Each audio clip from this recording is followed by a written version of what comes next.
కేతనపల్లి మున్సిపాలిటీలో ప్రజా తీర్పును గౌరవించాలని ప్రజాస్వామ్యం కూనీ కాకుండా చైర్మన్ వైస్ చైర్మన్ ఎన్నిక జరపాలని పోరాటం చేసిన బీఆర్ఎస్ మాజీ ఎమ్మెల్యే బాల్కా సుమన్ పై కాంగ్రెస్ ప్రభుత్వం కత్తికట్టింది. అక్రమ కేసులు బనాయించి అరెస్ట్ చేయించి జైలుకు పంపినా సంతృప్తి చెందకుండా జైలులో ఉన్న సుమన్ను వేధిస్తోందని ఆరోపణలొస్తున్నాయి. జైల్లో ఇబ్బందులు పెడుతున్నారని తనను కలిసేందుకు వెళ్లిన సన్నిహితులు న్యాయవాదులతో సుమన్ చెప్పినట్లు తెలిసింది. పోలీసులు జైలు అధికారులను ప్రభుత్వం సుమన్ మీదకి ఉసిగొల్పిందని, జైలులో అపరిశుభ్ర గదిలో ఒంటరిగా ఉంచి భయభ్రాంతులకు గురి చేస్తోందని ఆవేదన వ్యక్తం చేసినట్లు సమాచారం. తీవ్రమైన జ్వరంతో బాధపడుతున్నా పట్టించుకోకుండా కనీసం వైద్య పరీక్షలు చేయించకుండా వేధిస్తున్నారని, నడుము నొప్పి ఉందని ఒక్క కుర్చీ ఇవ్వండని కోరినా జైలులో ఎవ్వరూ పట్టించుకోవటం లేదని వాపోయారని తెలిసింది. ఒక్క మున్సిపల్ పీఠం కోసం ఇంతలా చేయాలా? అరాచకాలు ఇంతలా దిగజారాలా? తెలంగాణ ఉద్యమ నేత అని కూడా చూడకుండా వేధింపులకు గురి చేస్తారా? ఇదేనా ప్రజాస్వామ్యం?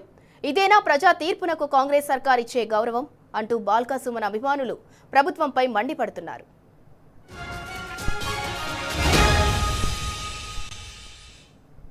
ఇక ఇదే అంశానికి సంబంధించి మరింత సమాచారం మా ప్రతినిధి ఉమేష్ అందిస్తారు. ఉమేష్, అసలు ఒంటరిగా పోరాడుతున్న బాల్కా సుమన్ గారిని అరెస్ట్ చేపించారు. తీరా ఇప్పుడు అరెస్ట్ చేపించిన తర్వాత కూడా జైలులో కూడా ఎన్ని ఇబ్బందులు పెడుతున్నారు, దీన్ని ఎలా చూడాలి?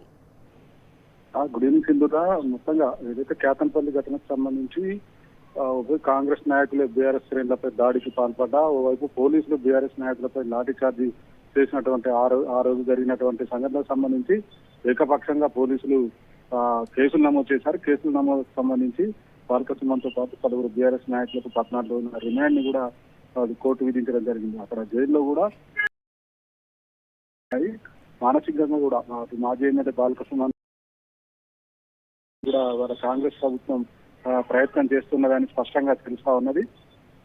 ఏదైతే సాధారణ ఖైదీలు ఉండేటువంటి బ్యారక్ ను కేటాయించడంతో అక్కడ పడుకోవడానికి కూడా తీవ్రంగా ఇబ్బందులు బాల్కా సుమన్ పడుతున్నట్టుగా తను ఏదైతే ములాఖాత్కు వెళ్లే న్యాయవాదులతోటి అలాగే పలువురితోటి చెప్పినట్లుగా తెలుస్తా ఉన్నది. మరోవైపు రాత్రి కూడా దోమల బేడగా ఉండడంతో కనీసం ఎటువంటి ఏర్పాట్లు కూడా జైలు అధికారులు చేయలేదు. ఓవైపు మాజీ ఎంపీగా అలాగే ఎమ్మెల్యేగా ఎక్కువగా పనిచేసినటువంటి బీఆర్ఎస్ హయాంలో పనిచేసినటువంటి మాజీ ప్రజాప్రతినిధి అయిన కూడా గౌరవం ఇవ్వకుండా జైలు అధికారులు అటు పోలీసులు కూడా చాలా దారుణంగా తనను చూస్తున్నారని, అలాగే ఏదైతే తనకు బీపీకి సంబంధించిన టాబ్లెట్స్ కూడా ఇవ్వకుండా జైలు అధికారులు వేధింపులకు గురి చేస్తున్నారని, మరోవైపు తీవ్రమైన నడుము నొప్పితో తాను బాధపడుతున్నప్పటికీ కనీసం బ్యారక్స్ లో కుర్చీ కూడా కేటాయించాలంటూ తాను చెప్పినా కూడా ఎవరు కూడా పట్టించుకోవడం లేదంటూ బాల్కా ఆరోపిస్తున్నారు. మొత్తంగా వైపు ఒకటే ఏదైతే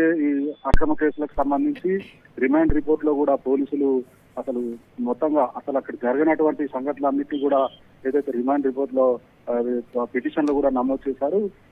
ఏదైతే మరణాయుధాలతోటి కుట్రలు పన్ని మరి మరణాయుధాలతోటి కాంగ్రెస్ నాయకులను దాడి చేసినట్టుగా కూడా వాళ్ళు రిమాండ్ రిపోర్ట్ లో పోలీసులు పేర్కొన్నారు.